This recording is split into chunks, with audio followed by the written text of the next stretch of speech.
anything that leads to cirrhosis will eventually be a risk factor for hepatocellular carcinoma.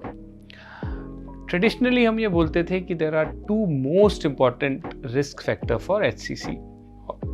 पहला होता है alcohol. अगर आप शराब का सेवन बहुत ज़्यादा करते हैं और बहुत लंबे समय से कर रहे हैं तो उसके कारण आपको सिरोसिस हो सकता है लिवर का और उसमें कैंसर भी डेवलप हो सकता है. So this used to be one of the most important risk factors. Second important risk factor होता है हेपेटाइटिस बी और सी का इन्फेक्शन. So हेपेटाइटिस बी और सी एक वायरल इन्फेक्शन होता है जो आमतौर पे ब्लड से फैलता है और इसका जब इन्फेक्शन होता है तो ये लॉन्ग टर्म के बाद, इसको हम क्रॉनिक हेपेटाइटिस बी और सी बोलते हैं, लिवर में सिरोसिस कर सकता है और उसमें कैंसर बना सकता है. इनफैक्ट हेपेटाइटिस बी का जो वायरस होता है, this is a DNA virus and this can in fact lead to cancer formation without causing cirrhosis also. तो ये तो ट्रेडिशनली दो मोस्ट इंपॉर्टेंट रिस्क फैक्टर थे लिवर कैंसर के. ऑफ लेट पिछले 20 सालों से अगर हम देखें तो लिवर कैंसर का इंसिडेंस जो है काफ़ी तेजी से बढ़ रहा है और स्पेशली हमारे देश में, इंडिया में इसका इंसिडेंस बहुत बढ़ गया है. अब इसका जो मोस्ट इम्पॉर्टेंट कॉज है वो है जिसे हम बोलते हैं नॉन एल्कोहलिक लिवर डिजीज़ या non alcoholic fatty liver disease, NAFLD. सो आप अगर शराब नहीं पीते या बहुत लिमिटेड अमाउंट में शराब पीते हैं, ओकेजनली पीते हैं, उसके बावजूद आपको फैटी लिवर हो रहा है और वो लेटर ऑन आपको फैटी लिवर से स्टीएटोहेपेटाइटिस नैश में कन्वर्ट हो जाता है और उसके बाद सिरोसिस में बन जाता है. तो ये क्यों होता है? ये बेसिकली दो इंपॉर्टेंट रीजन से होता है.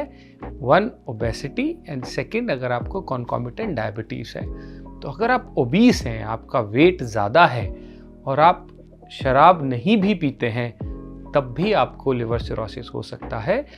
Unfortunately in last couple of decades, non-alcoholic fatty liver disease leading to NASH and cirrhosis has become the most important cause of cirrhosis in our country. It has overtaken alcoholic and viral etiologies as the first cause of cirrhosis leading to HCC.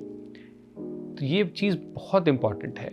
So obesity as a risk factor of cancer, most of us do not associate मोटापा या obesity को cancer से, लेकिन ये एक बहुत important aetiological factor बन गया है कैंसर का आज की डेट में. सो हमारी lack of physical activity, the kind of food that we eat which is very high calorie, very dense in calories, processed meat, processed food जो कि नेचुरल नहीं है and compounded with lack of physical activity. ये सारी चीज़ों का combination है that we are seeing this epidemic rise in so many cancers including HCC. इसके अलावा कुछ अनयूजुअल कॉजेज होते हैं, सम टॉक्सिन्स होते हैं जिनसे लिवर कैंसर होता है. बट अगर आप मोटा मोटा पकड़ के चलेंगे तो majority of liver cancers, more than 90% of them will, उनका जो कॉजेटिव फैक्टर होंगे ये तीन ही होंगे. या तो अल्कोहल होगा, या हेपेटाइटिस बी और सी होगा, या ओबेसिटी एंड डायबिटीज़ होगा.